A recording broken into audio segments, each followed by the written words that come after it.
Sejak 10 tahun yang lalu, jumlah produksi kamera digital semakin menyusut. Penyebab utamanya karena sebagian besar orang lebih memilih kamera ponsel untuk foto dan videografi. Tapi jumlah pabrikan kamera digital kurang lebih sama saja. Otomatis, setiap pabrikan kamera perlu beradaptasi untuk bertahan. OM Digital Solution termasuk pabrikan kamera yang berukuran kecil dengan pegawai yang kurang lebih hanya 2.000 orang saja.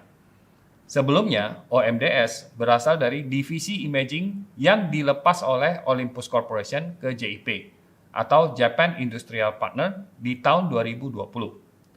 Tujuannya adalah untuk direvitalisasi setelah divisi imaging Olympus itu merugi bertahun-tahun. Harapannya, suatu saat nanti OM System ini bisa mandiri secara finansial dan kemudian dijual ke investor lain. Tapi di tahun 2024 ini, kendala kamera Olympus yang kini merek kameranya berganti menjadi OM System semakin berat. Dengan berhentinya kucuran dana dari perusahaan induk Olympus Corporation, mereka perlu margin keuntungan yang lebih banyak untuk bisa bertahan. Volume produksi kamera dan lensa yang semakin sedikit membuat harga kamera dan lensa semakin meningkat. Saingan juga memperburuk keadaan, apalagi kamera pesaing terutama dari Sony dan Fujifilm dipersepsikan lebih bagus karena image sensor yang digunakan itu lebih besar. Setelah pandemi COVID-19, fokus OM System lebih ke arah nature dan wildlife photography. Konsepnya berasal dari filosofi Jepang, Kacho Fugetsu, yang mencakupi hal-hal yang alami. Kacho Fugetsu berasal dari kata bunga, burung, angin, dan bulan. Fokus lalu bergeser dari pasar Asia ke arah barat, khususnya ke Eropa dan Amerika Serikat. Bentuk kamera dan lensa Olympus menjadi besar dan memanjang, dan harganya juga mengikuti. Selain ke Eropa, OM System ini masih populer sekali di negara asalnya, yaitu di Jepang. Buktinya, Februari yang lalu, saya sempat ke pameran CP Plus, dan saya melihat antusiasme pengunjung ke booth Olympus itu masih sangat baik sekali dan sangat ramai sekali. Saya pribadi sempat berkunjung dan mencoba lensa telefotonya. Memang, sistem Micro Four Thirds ini punya kelebihan dalam jangkauan, karena sensornya punya crop factor 2 kali.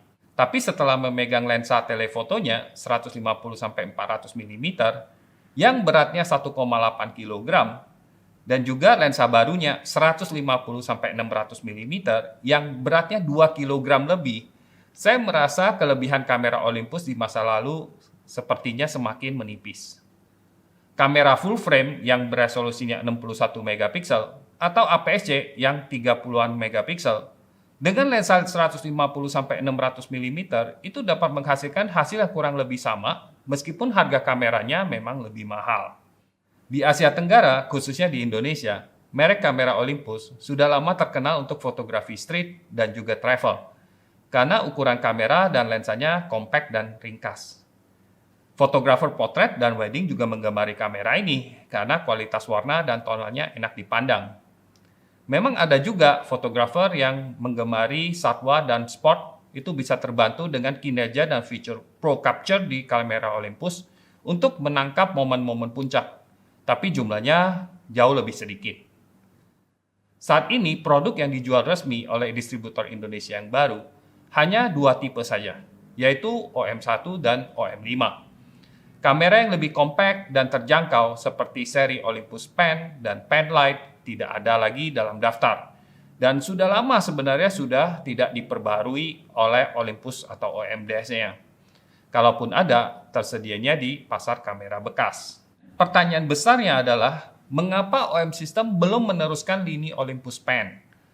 Dugaan saya adalah permintaan kamera yang semakin lama semakin menyusut. Dan juga margin keuntungan cukup tipis untuk kamera-kamera yang kompak dan terjangkau itu. Dan itu membuat resiko gagal itu menjadi berlipat-lipat.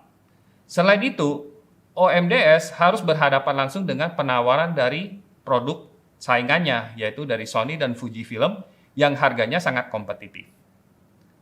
Dalam interview terakhir, saya mencermati bahwa manajemen OM System menjanjikan akan ada kamera pen yang baru, tapi sampai saat ini belum ada tanda-tandanya. Dan agak sedihnya lagi, kawasan Asia Tenggara seperti di Indonesia diperlakukan seperti anak tiri, yang ditandai dengan vakumnya distributor resmi dan kegiatan-kegiatan marketing selama 2020 sampai 2023. Untungnya di tahun 2024 ini, saya mendengar sudah ada distributor resminya, yaitu PT Digital Pratama Retalindo atau PT DPR. Mudah-mudahan distributor baru ini bisa melayani penggemar Olympus dan OM System dengan baik ke depannya. Perlakuan OMDS ke kawasan Asia Tenggara yang dingin, ini kemungkinan karena daya beli masyarakat kita yang jauh dibandingkan dengan negara-negara maju. Saya sendiri dapat memahami prioritas mereka, karena produk baru dari OM System memang harganya tidak terjangkau lagi, tidak sama seperti 15-20 tahun yang lalu. Harapan saya ada investor baru yang masuk ke OM System. Dengan sumber daya baru, perusahaan baru bisa berinovasi dan menciptakan produk yang menarik. Seperti Dr. Andreas Kaufmann yang menyelamatkan Leica di tahun 2004 yang lalu. Itu kurang lebih 20 tahun yang lalu sudah. Dan Leica sekarang sangat sehat dan sangat sukses. Tanpa sumber daya baru, OM System mungkin semakin sempit dan semakin menjadi sistem kamera nasional daripada internasional. Bagaimana pendapat teman-teman? Apakah teman-teman masih menggunakan kamera merek Olympus dan OM System? Silakan memberi masukan dan juga menuliskan kamera dan lensa Olympus yang masih kalian punya dan pakai sampai hari ini. Terima kasih dan sampai jumpa di video berikutnya. Oke, bye-bye.